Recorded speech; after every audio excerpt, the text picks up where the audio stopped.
Hello, my name is Amy Crawford, and I'm here to do my action project where my phenomenon is helping people with mental illness get adequate help.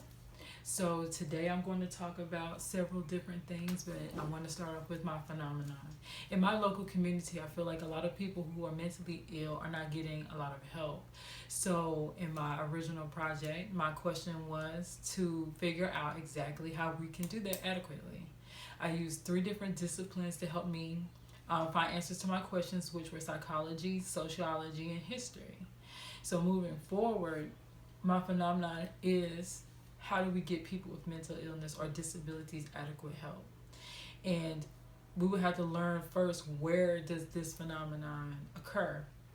So I found that in the city of Greensboro, a lot of times when dealing with people who are mentally ill, you'll find them in low income settings or places where people are not able to have jobs that are giving them enough money to have insurance or anything like that so they can actually get help. So that is where I'm looking forward to see exactly where it occurs the most. Um, when it comes to who I'm speaking to specifically or who my community learners are, I would say that my community of learners right now are college students, and I would say teachers because I'm doing this for a class. So those are the people I'm trying to get or who are going to look at my phenomenon the most.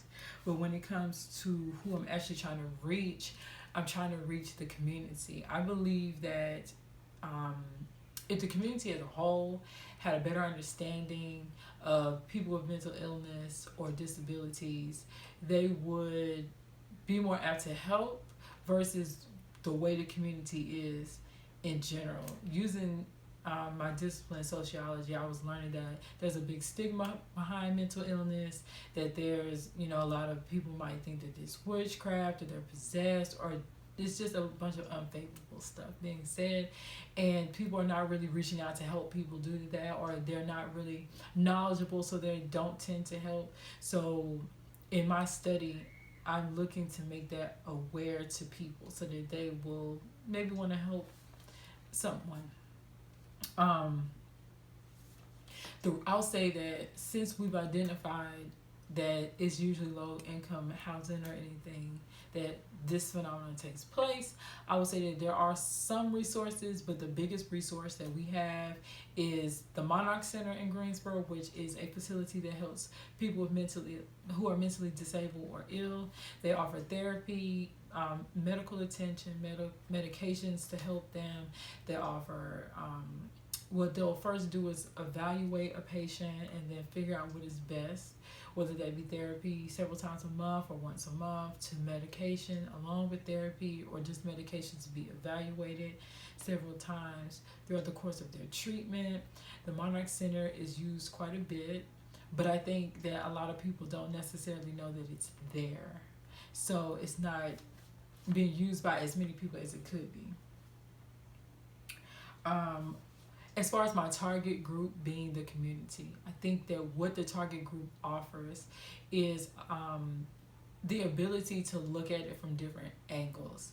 When you have the community, they're not limited to one way of thinking. You have people who work several different kinds of jobs, several different backgrounds, who may tackle the problem differently. So I feel like the position that the community has is to be able to help us look at it from different points of view. You have people who work in social work. You have people who are therapists. You have people who have previously worked with the mentally ill. You have people who may be able to get them housing or other kinds of help that they need. So I feel like it's very important that we look at what the community as a whole has to offer in helping to correct this particular phenomenon. When it comes to what it asks about inequality, I'll say that it really is not equality if everybody is not being treated. I think that when it comes to people with mental illness, and them being sick, they tend to lose a lot of things that if they were actually getting help, they wouldn't. If they are boggled down with anxiety and depression, they may lose their jobs, they can become homeless. People with more severe mental illness may become violent when they don't have to be. If they could get medication that could actually help. So a lot of times these people's lives spiral out of control when they really don't have to. So I really believe that, you know, if we're thinking about equality for everyone, it should also be for them as well.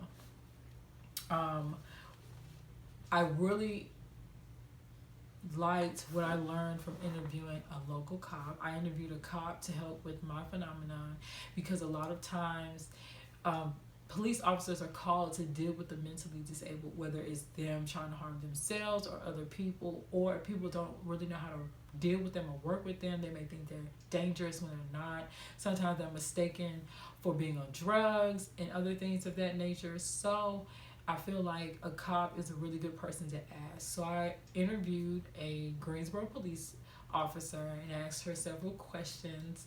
And the first question I asked her was, how many times or how often do you deal with people who are mentally ill? And she told me that it's several times a month. Sometimes when it's a certain place and they like to frequent, it's more often than that. She was also explaining to me that it does happen in low income areas, maybe Section 8 housing, or places where people really don't have insurance to get themselves help. She was explaining to me that as an officer, their backgrounds are very beneficial in helping people or in order to help them deal with people who are mentally ill, because she went to college for psychology, so her ability to approach people with mental illness is definitely a lot better than someone who doesn't. And since she is there to assist them, she may know where to take them to get help, like the Monarch Center, or to the hospital so they can be referred to the Monarch Center, more than someone who has no background in that at all. But in general, the police department does not do specific training, I don't believe, to just with people with mental illness alone. She was also explaining that mental illness is something that hits all people, so it's more frequent in low income areas, but it does happen all over the city of Greensboro. They're called all over the city to help people with the mentally ill or disabled. She goes on to explain that there are a lot of resources that can help, but she feels like there's not enough facilities.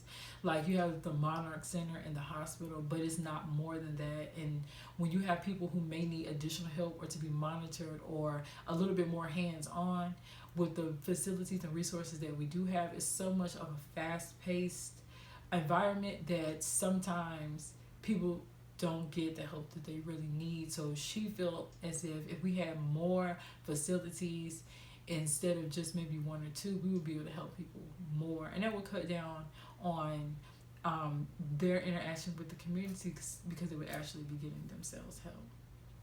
So I feel like learning what the community can offer, learning for people who have to deal with people with mental illness, learning where it happens the most and where the resources are, if we pull together, we could most definitely help people who are mentally ill get better help for themselves.